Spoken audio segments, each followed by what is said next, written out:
Hello. I want to share some thoughts that came to me today as I was trying to find a good comparison for things that can't be described with words, which is non duality and unity consciousness. And I came up with a nice comparison that I think might work for you. So, here it comes. Have you ever seen a baby wandering around, just looking around? Or crying, and probably they don't separate themselves from, they don't yet understand that they are a separate entity. Same with the dog. Have you ever seen a dog lying under the sun and just chilling, not really thinking about what's going to happen next and what happened to them 5 minutes ago? They're fully present. So why is it the case that animals are fully present and hence they are enlightened? And babies are in fact enlightened, while we are humans stuck in this duality and dual thinking in the world that torn us apart between two opposite poles. What's the secret out there? Um, the secret is that we are in non-duality, but we think we are in duality, and I will try to talk about it a little bit more now. So, a cat, if you have a cat or you have a pet, you, I'm sure, know that a cat isn't bothered that they are successful or not. A cat doesn't have this problem that they feel unworthy. They are, I wouldn't say they have a concept of worthiness, they're just being themselves and pure awareness. Or a dog, they don't have this problem about achieving success or doing career, or probably they are not bothered by what happened to them yesterday, and they're not planning the next year or the next trip or the next walk with you. They will just be very happy when the next walk happens. So the dogs and cats are in non-dual thinking. And when we say by dual, what I mean by dual thinking, I want to clarify here too, is this being stuck and have to define hot and cold, plus and minus, south and north, up and down. So a point that is relative to another one and it's exact opposite of it.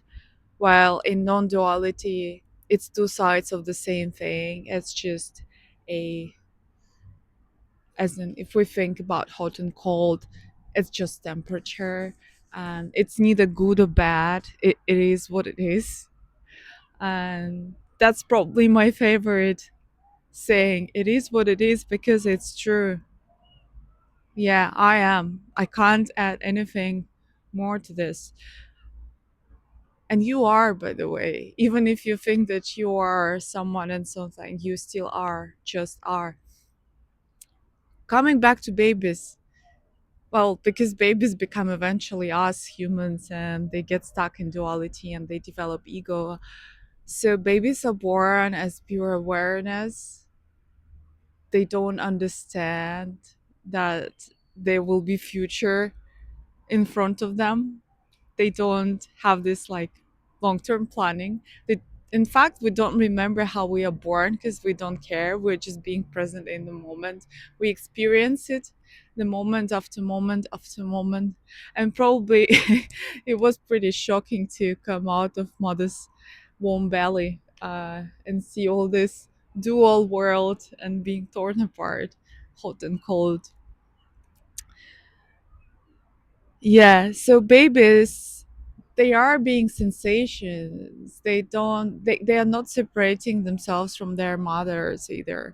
But with age, as they learn the language and as they see the behavior, and as the parents are reflecting back to them their behavior or their feelings, they understand that they are separate entity, and they are actually not what is everything around, that they have body, that they can move this body. And that's why we, from early age, we start think about ourselves as this body, as this biological um, tool that we have, that we are given in life.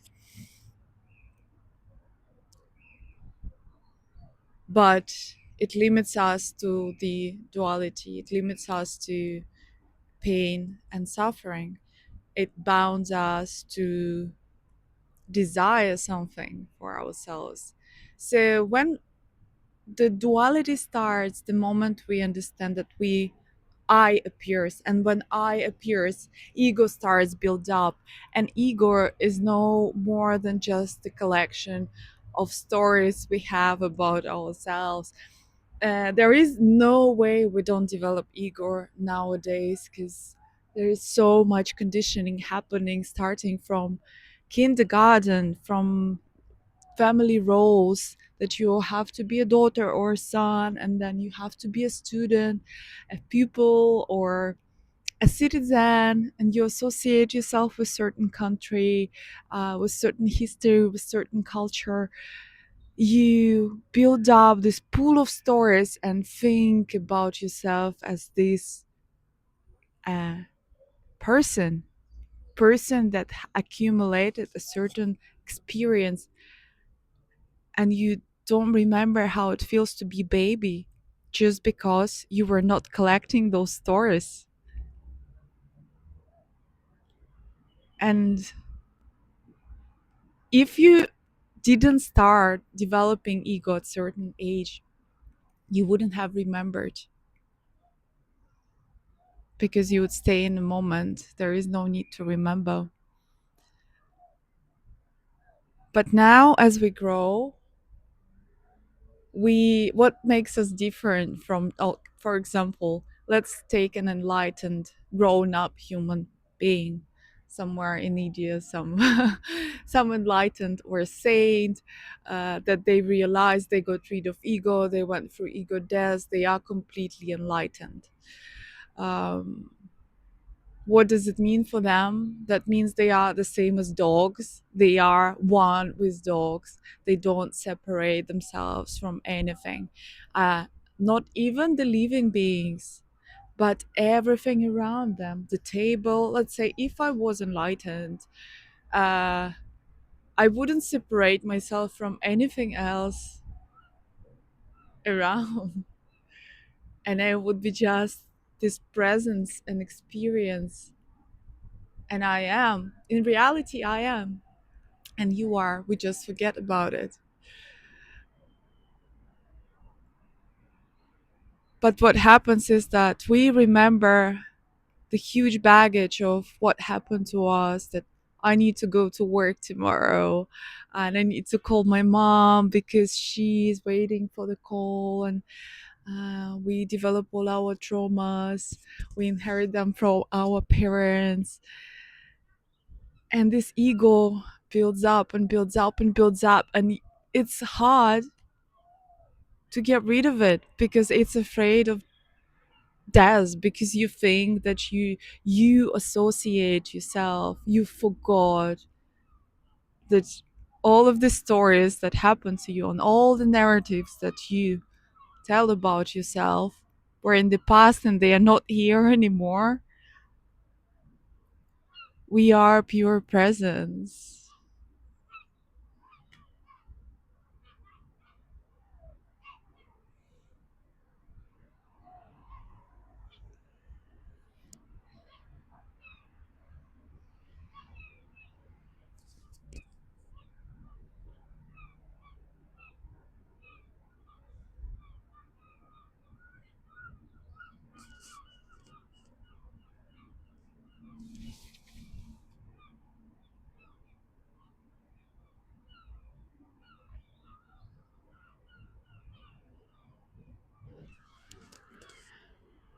One thing that I want to add about this, because we have our egos,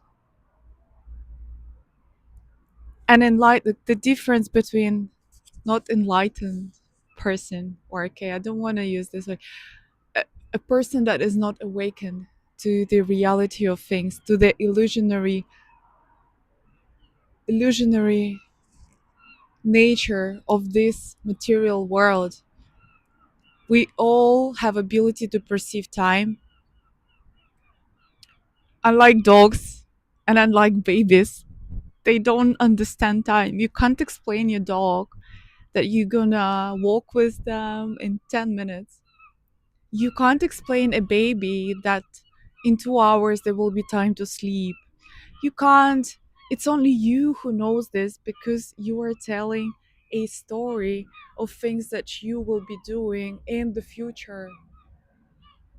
Once you come to present moment, time disappears.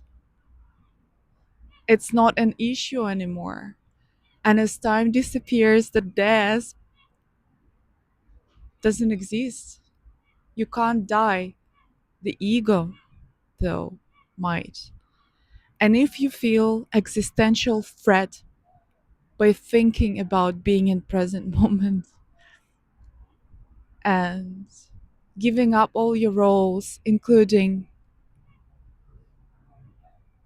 your gender, your profession, your citizenship, if you feel existential threat, no, that's your ego, but it's not you, because you are the one who sees this fear.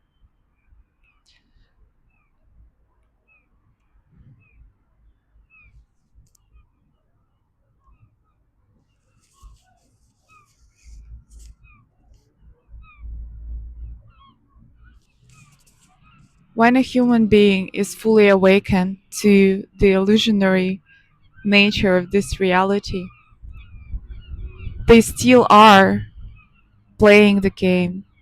They still perceive time, but they know it's an illusion. They are they have this ability to reflect back, and they have self-awareness. When we are not awakened, we also can reflect, but we reflect back from our past to our past. We don't actually reflect to the present moment. And reflection is only possible with the notion of time, because you need to look at yourself from the present moment, to past yourself, compare the difference, and realize that you are changing. Reflections Reflection allows the illusion to exist, the illusion of ego to exist, but it also gives us an opportunity to awaken and realize the illusionary nature of this reality. And it is, as confusing it is, it, this is duality in a non-dual understanding, because reflection gives us an opportunity to realize and become self-aware. There is no way to avoid being stuck in time, but there is a way to perceive time as an illusion. And when you awaken, you change your perception from being a main character in a movie, I mean your life, to being a screen. And last comparison that I want to make about it, when there is no time, and there is no time, time is an illusion that is created by our ego. When there is no time, imagine that you are the entire movie that is stuck there, that is stored in film, in a rolled film. But when you come to watch this movie and when you want to see that movie, the movie unfolds in front of you, frame by frame by frame by frame, and that creates time. What we are doing right now, me and you, we are watching frames. And this movie is you can call it beautiful, you could call it ugly, you can call it bad or good. This movie is, we are watching the movie, and this movie is you. Thank you.